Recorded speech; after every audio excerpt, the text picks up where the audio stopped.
The derogatory comments shouldn't be made anyhow. Why is that a condition that you're imposing today when that should be an expectation of media organisations anyhow? I think it is an expectation of media organisations. As I think everyone's aware, the industry operates under a co-regulatory regime. So what we've done today is, in a sense, taken this licensee with respect to this provision out of co-regulation into direct regulation. The implications of a licence condition and a future breach of a licence condition, should that happen, is very, very important and very sobering for the licensee. It means, for example, that the complaints about any future breach of a licence condition can come to the ACMA directly without having to go through the broadcaster, which is an entitlement, a right they have at the moment to, in effect, mediate complaints about their program material. Secondly, the consequences of a breach of a licence condition are, as for the licensee, very sobering.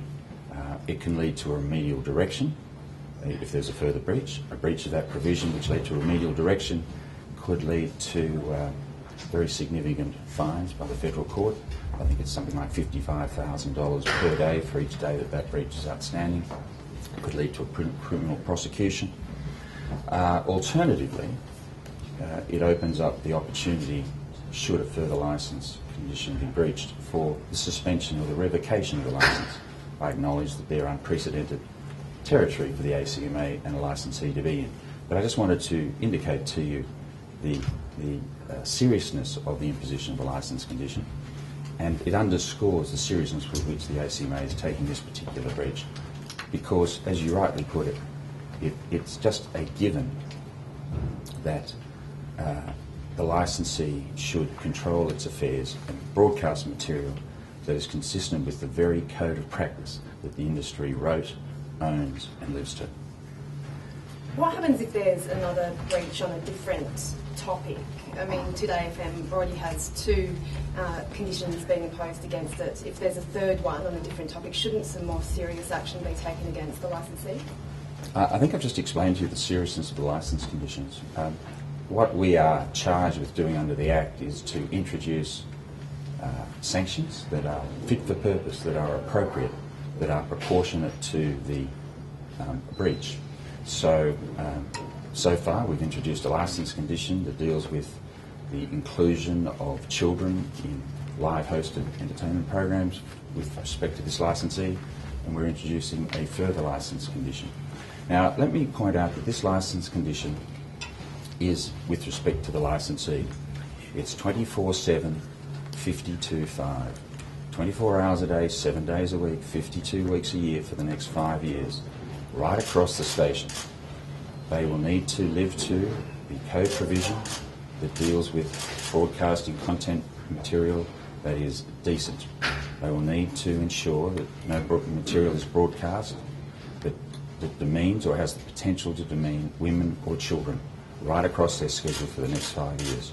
In layman's terms, what is the actual punishment for being in breach of this clause, and is there any personal implications for the person at the centre of this being?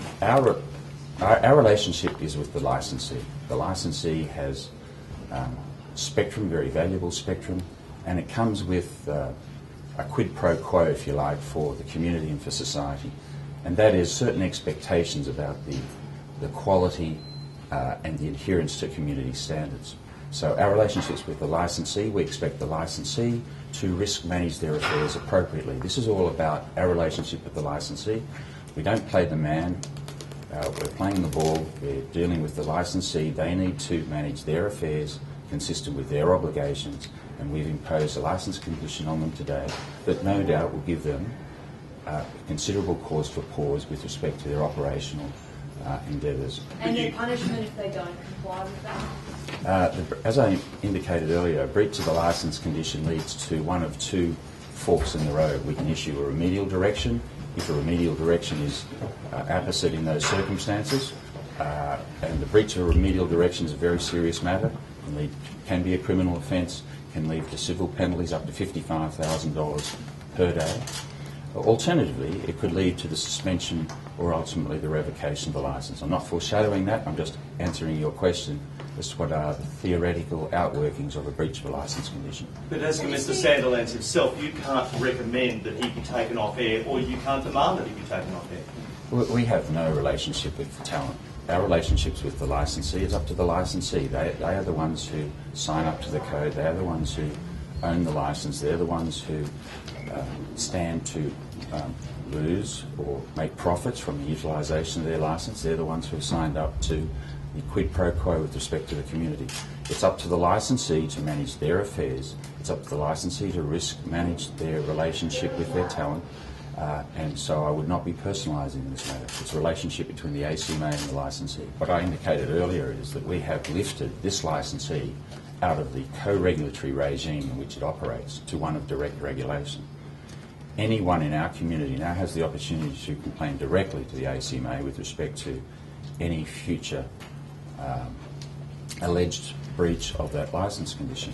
They don't need to have their complaints mediated through the licensee. Secondly, the very sobering consequences of the breach of the licence condition are that it could issue, is that the ACMA could issue a remedial direction with very significant civil penalties, or secondly, pursue suspension or revocation of the licence. So we have a graduated series of powers. We are taking the most serious action we can take at this stage with respect to this licence. Yes, but many in the community might say, how grave a sin must someone commit before something material happens? I would put to you that this has been a very material development. The imposition of a licence condition on a licensee, which is 24/7, 52 weeks a year for the next 5 years, right across their schedule with respect to a live hosted entertainment program, that they should not offend decency according to generally accepted standards, and they shall not demean or potentially demean women and children, is a very material and sobering move that the licensee will need to take consideration. Isn't it a little bit sexist, can't demean women and children? Like if it was a man who called them a fat freak or something, would that be okay? Every matter is different. Every matter is taken on its facts and circumstances. This was a very demeaning, deeply derogatory remark with respect to a woman. There were a number of aspects of the rant that touched on the woman's hair, her clothing, her appearance, her weight, her professional integrity.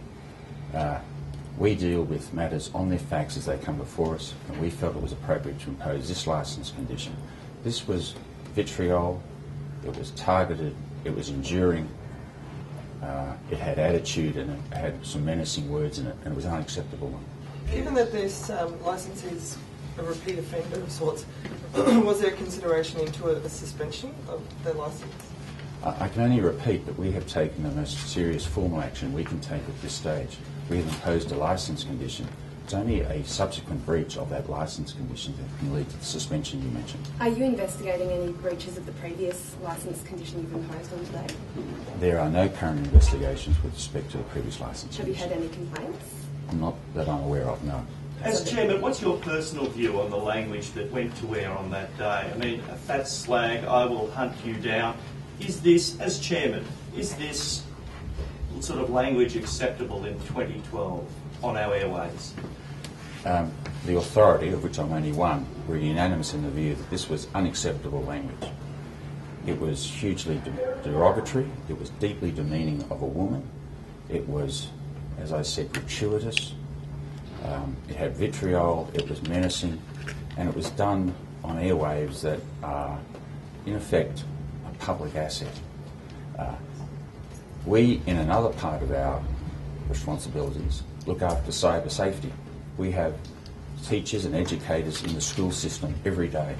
We have touch points with tens of thousands of children across Australian schools every day, teaching them, trying to bring to their attention the negative impacts of cyberbullying, the dangers of online activities.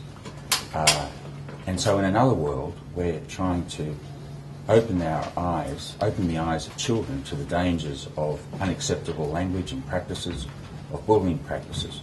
And it's just unconscionable for us to sit back and accept this as consistent with standards of decency today. But so what message is this sending to school kids if a man can say this on radio and still have a job at the end of the day. I would like to just reiterate that the ACMA has taken the most serious formal action that is open to it with respect to this particular broadcast. We found a clear breach of clause 1.3a. We found the material to offend decency consistent with today's generally accepted standards within the community. We've made our feelings clear about what a grievous breach it was, and we think it sends a message to all licensees that they need to risk manage their broadcasts in a way consistent with their own code. The ACMA is not normally this public about its investigations. Why are you being so public in this instance? And are you concerned about the findings of the media inquiry and their implications for you as a regulator? I think the mere number of people who have turned up today is consistent with our expectation that there would be a strong public interest in this matter. So it seemed to me that this was the most efficient way to deal with it. And no, I'm not concerned about the outcomes from the Finkelstein inquiry. The Finkelstein inquiry made some recommendations with respect to news and current affairs matters. The ACMA has an enormous remit. The broadcasting investigations work account for about 17% of our workload.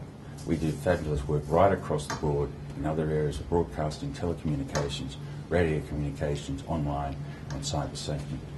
So this is not a reaction to this. This is just an efficient way of getting out our message. And secondly, to take the opportunity to explain to you the serious nature of the imposition of the licence condition. What will happen if Mr. Sanderland's name comes across your desk again? I don't play the man. I'm interested in the relationship between the ACMA and the licensee. My personal view about Kyle Sanderland is irrelevant. The ACMA authority, of which I'm a member and the chair, has made a considered view about this particular broadcast. We found it to be deeply derogatory and offensive, very demeaning of the journalists involved, and we treat every matter on its merits, as you would expect us to. So if there was to be another matter involving Kyle Sanderland, we would treat it on its merits as well. Take one more question, guys. The Southern Cross Austereo has just said they were going to appeal your decision. Do you have any reaction to that? And what's the process involved in that? The licensee has the right to have our decision to impose a licence condition reviewed by the Administrative Appeals Tribunal. That's their right, their prerogative, it's the system, and I think it's a very healthy part of the system. If they were to appeal it, then that's their right, and we would test our assessments as to how proportionate, how measured and how targeted we have been with the proposal to impose this licence condition. Does the authority wish that it had a little bit more power to exact graver punishment in the first instance, rather than the graduated punishment you're talking about? I think you would have discerned some frustration over the last several years about the lack of graduated powers. There is often urban myths about our powers. I've explained today that we've taken the most serious action we can with respect to this broadcast at this point in time. And that's a matter that the Convergence Review is having a close look at. They made some preliminary observations about that in their interim report, and I look forward to the completion of the Convergence Review's report. Thanks very much, guys.